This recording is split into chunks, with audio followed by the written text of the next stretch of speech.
जय माँ जगत जननी। इस वर्ष के चैत्र नवरात्रि में माँ दुर्गा का दिव्य आगमन पालकी में सवार होकर हो रहा है, जिससे ब्रह्मांड के ग्रह नक्षत्रों में महासंयोग बनने वाला है।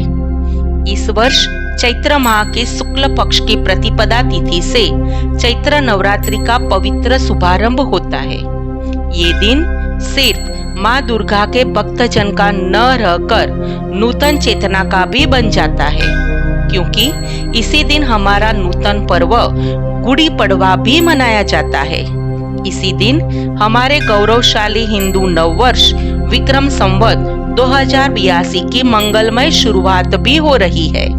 वर्ष 2026 में चैत्र नवरात्रि 19 मार्च गुरुवार के पवित्र दिन से शुरू होकर उसका भव्य समापन राम के प्राकट्य पर्व यानी कि राम नवमी के दिन होगा। इस वर्ष प्रतिपदा तिथि 19 मार्च के रोज सुबह 6:54 से शुरू हो रही है, जिसके पूर्व अमास का प्रभाव होने के कारण कलश स्थापन के लिए शुभ मुहूर्त का पालन करना अत्यंत अनिवार्य और कल्याणकारी है। शास्त्रोक्त विधि अनुसार कलश स्थापन हमेशा शुभ मुहूर्त में करना चाहिए, जो इस वर्ष 19 मार्च सुबह 6:54 से लेकर 7:43 का प्रथम अमृत मुहूर्त रहेगा। दूसरा श्रेष्ठ मुहूर्त दोपहर 12:10 से लेकर 12:58 तक का रहेगा। पूजा विधि की पवित्र शुरुआत करने से पहले समग्र घर की सात्विक साफ सफाई करके मुख्य द्वार पर आसोपालव के तोरण बांधने हैं, जो नकारात्मक ऊर्जा को घर में आने से रोकते हैं। स्नानादि कार्यों को पूर्ण करके शुद्ध लाल वस्त्र धारण करने हैं। पूजा के स्थान पर एक पवित्र चौकी स्थापित करके उसके ऊपर रेशमी लाल वस्त्र बिछाना है। फिर प्रथम पूजनीय गणपति जी का आह्वान करके माँ दुर्गा की मूर्ति या छवि की स्थापना पवित्र हृदय से भक्ति भाव पूर्वक करनी है। कलश स्थापन के लिए तांबा या मिट्टी के पवित्र कलश में गंगा जल, शुद्ध जल, पंचरत्न, सुपारी, सिक्का, अक्षत, दुर्वा अर्पण करके मुख पर आसोपालव या आम के 5 पल्लव रखकर उसके ऊपर श्रीफल को लाल कपड़े में लपेटकर अत्यंत आदर भाव से स्थापित करना है।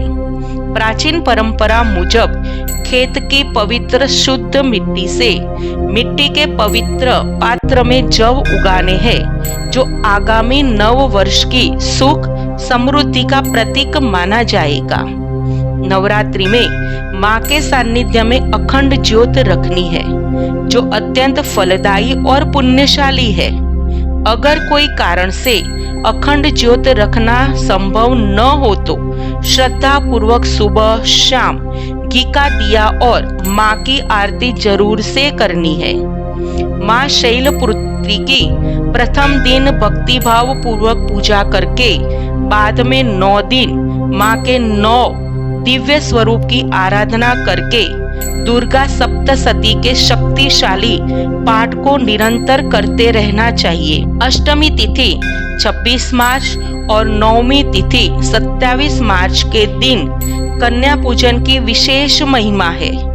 छोटी छोटी कन्याओं को माँ दुर्गा का साक्षात स्वरूप मानकर उनकी पूजा करके भोजन करा के यथाशक्ति दक्षिणा देकर उनके आशीर्वाद लेने से माँ दुर्गा, माँ जगदम्बा, माँ भगवती साक्षात प्रसन्न होते हैं। 10वें दिन कलश विसर्जन के साथ इस भक्तिमय चमत्कारी व्रत की पूर्णाहुति होती है। जय माता दी, जय माता दी। इसी प्रकार की भक्तिमय वीडियो देखने के लिए श्री हरि धर्मा टेल्स को लाइक, शेयर, सब्सक्राइब कीजिए। जय माता दी।